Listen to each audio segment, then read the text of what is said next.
एक बार की बात है, एक जगह एक राजा था जो अपनी ताकत और अक्लमंदी के लिए चारों तरफ बहुत मशहूर था। इस राजा के 3 बेटे थे जो अपने पिता की तरह ही बहुत लायक थे।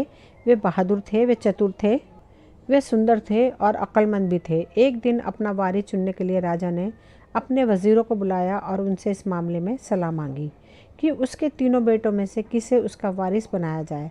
राजा ने उनसे कहा कि वे तीनों राजकुमारों को ले जाए और उनका इम्तिहान ले, और इनमें से एक जिसे भी वो लोग चुन लेंगे वही उसके बाद उसकी राजगद्दी पर बैठेगा। कुछ दिन बाद सभी वजीर अपने अपने जवाब लेकर राजा के दरबार में हाजिर हुए। राजा के वजीरों के सरदार ने कहा, वारिस चुनने के लिए राजा गुस्सा ना हो तो हम कुछ बोले।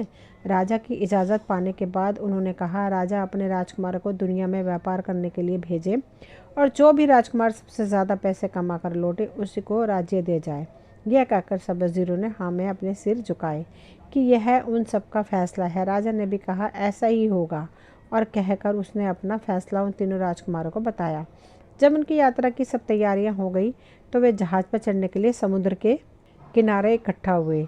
जब वे अपनी जगह जहां उन्हें जाना था वहां पहुंच गए तब वहां में से एक दूसरे से अलग हो गए। एक भाई दिशा में चला गया, दूसरा भाई दूसरी दिशा में चला गया और तीसरा भाई तीसरी दिशा में चला गया। और जाने से पहले उन्होंने एक निश्चित समय पर उसी जगह मिलने का वादा किया जहाँ से वे अलग हुए थे। दोनों बड़े भाइयों ने अपने पैसों से खूब व्यापार किया, उससे खूब पैसा कमाया, पर तीसरा भाई समुद्र के किनारे ही घूमता रहा। वह कभी यह अपना डेरा डाल लेता, कभी वह अपना डेरा डाल लेता, जैसे भी उसे अच्छा लगता। वह यही सोचता रहता कि वह अपने पैसों का क्या करे। एक दिन उसे एक साधु मिला।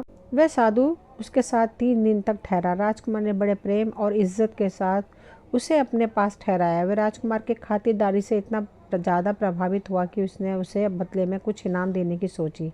साधु बोला, मैं तुम्हारे सरल स्वभाव और भलाई से बहुत खुश हूँ। तुम मुझे अपना नाम बताओ और यह भी बताओ कि तुम कहाँ से आए हो और कहाँ जा रहे हो।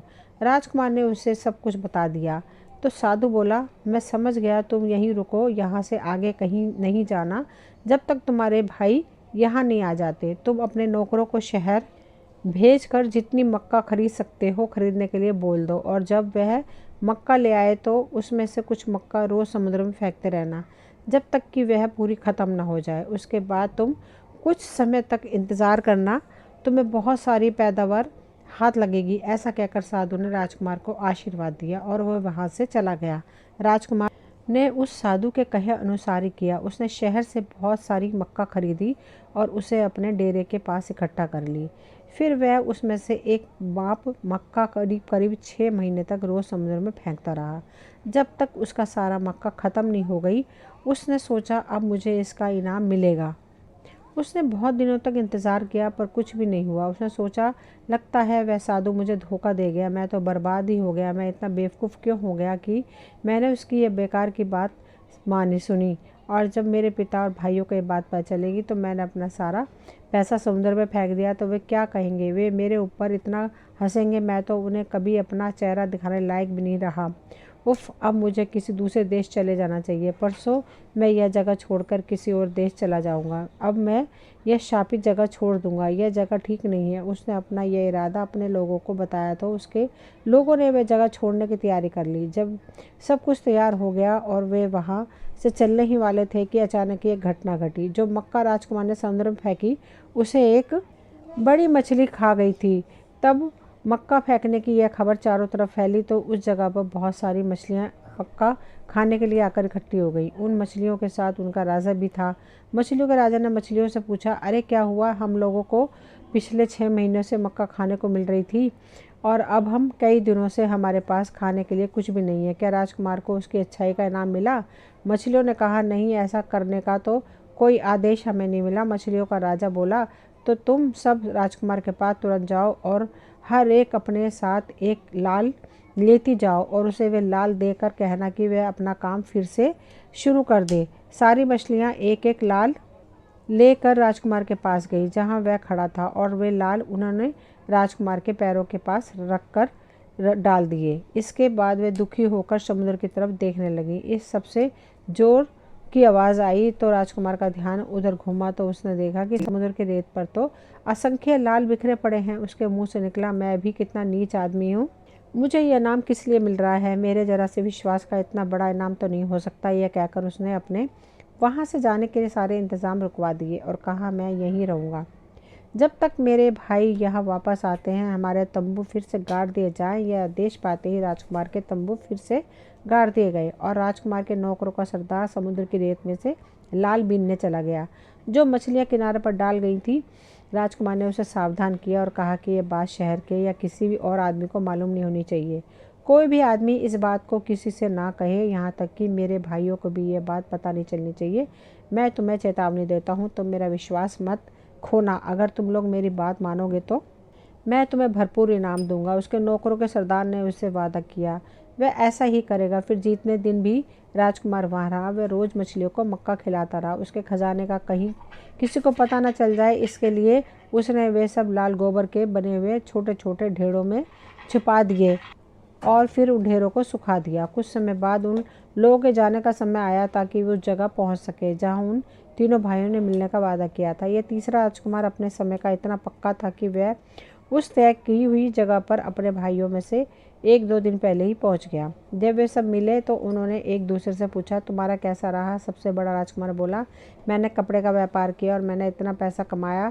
कहकर उसने बताया कि उसने कितना पैसा कमाया। उसके दोनों छोटे भाइयों ने उसकी बड़ी तारीफ की। दूसरा राजकुमार बोला, मैंने बनिए की तरह व्यापार किया और इतना पैसा कमाया।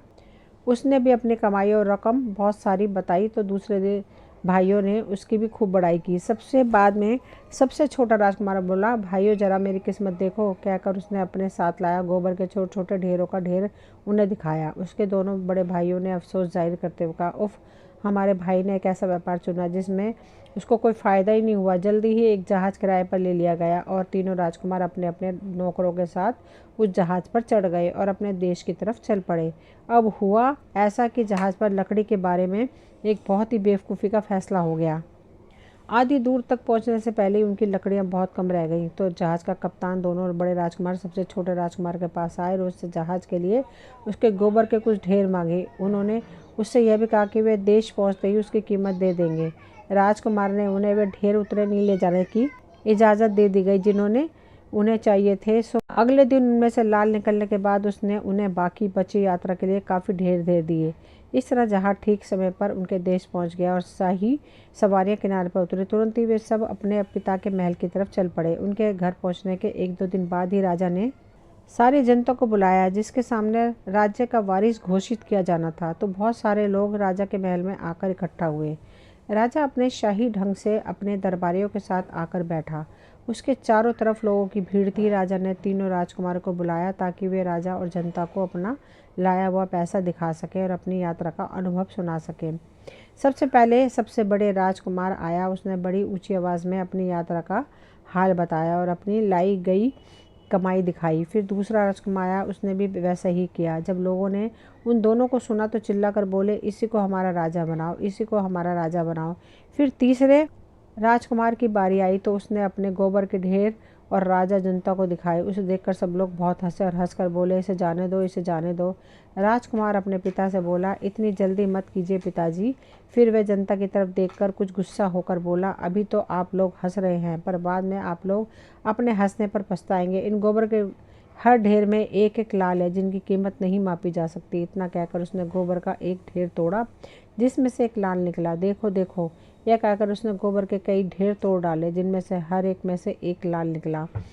यह देखकर तो सबके मुंह से आश्चर्य की चीख सी निकल गई। राजा बोला, मैंने तो ऐसे लाल पहले कभी नहीं अपनी ज़िंदगी में देखे।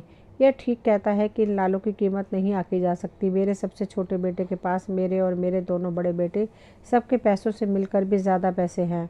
तो अपने बाद में इसी को इस देश का राजा घोषित करता हूँ। यह देखकर सब लोग चिल्ला पड़े कि इसी को राजा बनाना चाहिए। इसके बाद वे सब अपने अपने घर चले गए।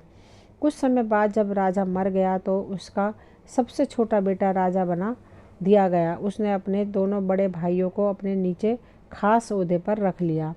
दोस्तों, ये कहानी यहीं तक थी। मुझे उम्मीद है आप सभी को पसंद आई होगी। अगर पसंद आई हो तो प्लीज़ चैनल को सब्सक्राइब करें, वीडियो को लाइक शेयर करें। मिलती हूँ एक नई कहानी लेकर।